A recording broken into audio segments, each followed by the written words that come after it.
Hi everyone, welcome back to Chandananda vlogs. ಇವತ್ತು healthy ಆಗಿರುವಂತಹ ಮತ್ತು ಒಂದು ವೆಯ್ಟ್ ಗೇನ್ ಆಗುವಂತಹ, ಬ್ರೈನ್ ಡೆವಲಪ್ಮೆಂಟ್ ಆಗುವಂತಹ, ಹಾಗೆ ಬ್ರೆಸ್ಟ್ ಮಿಲ್ಕ್ ಇನ್ಕ್ರೀಸ್ ಆಗುವಂತಹ ಒಂದು ಡ್ರೈ ಫ್ರೂಟ್ಸ್ ಲಡ್ಡುನ ಮಾಡ್ತಾಯಿದ್ದೆ. ಸೊ ಹಾಗಾಗಿ ಅಪ್ಲೋಡ್ ಮಾಡೋಣ ಅಂತ ಮಾಡ್ತಾಯಿದ್ದೀನಿ. ಹಾಗೆ ಕಿಡ್ಸ್ಗೆ ಕೂಡ ಸ್ನ್ಯಾಕ್ಸ್ ಟೈಮಲ್ಲಿ ಕೊಡ್ಬೋದು. ಫಸ್ಟಿಗೆ ಇಂಗ್ರೀಡಿಯೆಂಟ್ಸ್ ಏನೇನು ಬೇಕೋ ನೋಡ್ಕೊಳ್ಳೋಣ. ಫಸ್ಟಿಗೆ ಒಂದು 10ರಿಂದ 15 ಆಲ್ಮಂಡ್ನ ತೊಗೊಂಡಿದ್ದೀನಿ, ಒಂದು 3ರಷ್ಟು ವಾಲ್ನಟ್, ಹಾಗೆ ಒಂದು 2 ಸ್ಪೂನಷ್ಟು ಒಣದ್ರಾಕ್ಷಿ, ಹಾಗೆ ಇನ್ನೊಂದು 2 ಸ್ಪೂನಷ್ಟು ಶೇಂಗಾ ಬೀಜ, ಹಾಗೆ ಒಂದು 10ರಿಂದ 15 ಪಿಸ್ತಾನ ತೊಗೊಂಡಿದ್ದೀನಿ, ಹಾಗೆ 1 ಕಪ್ಪಷ್ಟು ಡೇಟ್ಸ್ನ ತೊಗೊಂಡಿದ್ದೀನಿ. ನೆಕ್ಸ್ಟು ನಿಮಗೆ ರುಚಿಗೆ ಬೇಕಂತ ಹೇಳಿದರೆ ಬೆಲ್ಲನ ತೊಗೊಬೋದು ಅಥವಾ ಬೆಲ್ಲನ ಸ್ಕಿಪ್ ಮಾಡ್ಬೋದು. ಸೊ ನಾನು ಬೆಲ್ಲನೂ ತೊಗೊಂಡಿದ್ದೀನಿ. ಸೊ ಹಾಗೆ ಕ್ಯಾಶ್ಯೂ ಮಿಸ್ ಆಗಿದೆ, ಸಾರಿ. ಸೊ ಕ್ಯಾಶ್ಯೂನ ಇನ್ಕ್ಲೂಡ್ ಮಾಡಿ, ಹಾಗೆ ಇನ್ನು ನಮಗೆ ಯಾವುದ್ಯಾವುದು ಸೀಡ್ಸ್ ಇರುತ್ತೆ ಅದೆಲ್ಲ ನಾವು ಇನ್ಕ್ಲೂಡ್ ಮಾಡ್ಕೊಬೋದು. ಸೊ ನಾನು ಇಲ್ಲಿ ಸೀಡ್ಸ್ ಯಾವುದೇ ಥರ ಸೀಡ್ಸ್ ಹಾಕಿಲ್ಲ. ಸೊ ಬ್ಲ್ಯಾಕ್ ರೈಸಿನ್ಸ್ ಎಲ್ಲ ಇದ್ರೂ ಹಾಕ್ಕೊಬೋದು. ಸೊ ನಾನು ಇಷ್ಟು ಇಂಗ್ರೀಡಿಯೆಂಟ್ಸ್ ತೊಗೊಂಡಿದ್ದೀನಿ.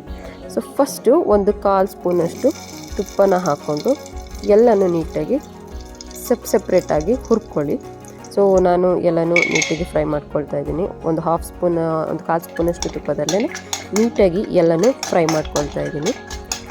ಸೊ ಜಾಸ್ತಿ ತುಪ್ಪ ಹಾಕೋಕೆ ಹೋಗಬೇಡಿ ಎಲ್ಲದಕ್ಕೂ. ಸೊ ಏನಾದರೂ ನೀವು ತುಂಬ ದಿನ ಏನಿಲ್ಲ, ನಾನು ಇಂಗ್ರೀಡಿಯೆಂಟ್ಸ್ ಇದು ಮಾಡ್ತಿರೋದು ಒಂದು 7ರಿಂದ 8 ಲಾಡು ಆಗ್ಬೋದು ಅಷ್ಟೇ. ಸೊ ಹಾಗಾಗಿ ನಾನು ಇಷ್ಟ ತುಪ್ಪನ ಇನ್ಕ್ಲೂಡ್ ಮಾಡ್ತಾಯಿದ್ದೀನಿ. ಸೊ ಒಂದು ವೀಕಲ್ಲಿ ಡೈಲಿ ಒಂದೊಂದು ಅಂತ ಹೇಳಿದರೆ ಖಾಲಿ ಆಗಿಬಿಡುತ್ತೆ. ಸೊ ಹಾಗಾಗಿ ನಾನು ಎಲ್ಲನೂ ನೀಟಾಗಿ ಫ್ರೈ ಮಾಡ್ಕೊಳ್ತಾ ಇದ್ದೀನಿ. ಒಂದು ರೆಡ್ ಕಲರ್ ಬರೋವರೆಗೆ ಹುರ್ಕೊಳ್ಳಿ ಎಲ್ಲನೂ. ಸೊ ಫ್ರೈ ಮಾಡ್ಕೊಂಡಾದಮೇಲೆ ಎಲ್ಲದನ್ನು ಸ್ವಲ್ಪ ತಣ್ಣಗಾಗಲಿಕ್ಕೆ ಬಿಡಿ. ಸೊ ಇದನ್ನು ನಾವು ಡೈಲಿ ಬೇಬಿಗೆ ಸ್ನ್ಯಾಕ್ಸ್ ಆಗಿ ಕೊಡ್ತಾ ಹೋಗ್ಬೋದು. ಸೊ ಅದರದ್ದು ಬ್ರೈನ್ ಡೆವಲಪ್ಮೆಂಟ್ ಕೂಡ ಇನ್ಕ್ರೀಸ್ ಆಗುತ್ತೆ. ಸೊ ಹಾಗೆ ಈಗಿನ ಮಾಮ್ಸ್ ಯಾರ್ಯಾರಿದ್ದೀರಾ, ನೀವು ಮಾಮ್ಸಿಗೆ so breast milk dry fruits laddu ತಿನ್ನೋದ್ರಿಂದ ಬ್ರೆಸ್ಟ್ ಮಿಲ್ಕ್ ಕೂಡ ಇನ್ಕ್ರೀಸ್ ಆಗುತ್ತೆ.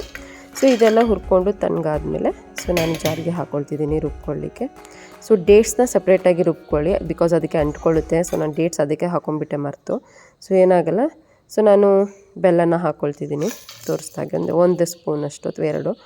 ಸೊ 2 ಏಲಕ್ಕಿನ ಹಾಕ್ಕೊಳ್ತಿದ್ದೀನಿ. ಸೊ ಫ್ಲೇವರ್ ಚೆನ್ನಾಗಿರುತ್ತೆ ಅಂತ ಹೇಳಿ.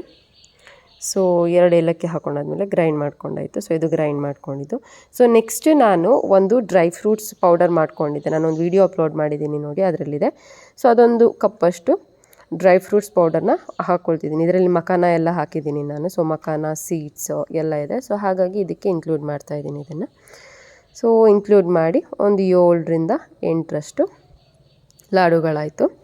ಸೊ ಇಷ್ಟೇ ಡ್ರೈ ಫ್ರೂಟ್ಸ್ ಲಾಡುದು ರೆಸಿಪಿ. ಸೊ ನಿಮಗೆ ಈ ವಿಡಿಯೋ ಇಷ್ಟ ಆಗಿದ್ದಲ್ಲಿ ಸೊ ಪ್ಲೀಸ್ ನಮ್ಮ ಚಾನಲ್ಗೆ ಸಬ್ಸ್ಕ್ರೈಬ್ ಆಗಿ ಅಂತ ಕೇಳ್ತಾ, ಸೊ ನಿಮಗೆ ಯಾವ ಥರ ವೀಡಿಯೋಸ್ ಬೇಕು ಅಂತ ಕಮೆಂಟಲ್ಲಿ ಕೂಡ ತಿಳಿಸಿ, ನಾವು ವೀಡಿಯೋಸ್ನ ಅಪ್ಲೋಡ್ ಮಾಡ್ತೀವಿ ಅಂತ ಹೇಳಿ.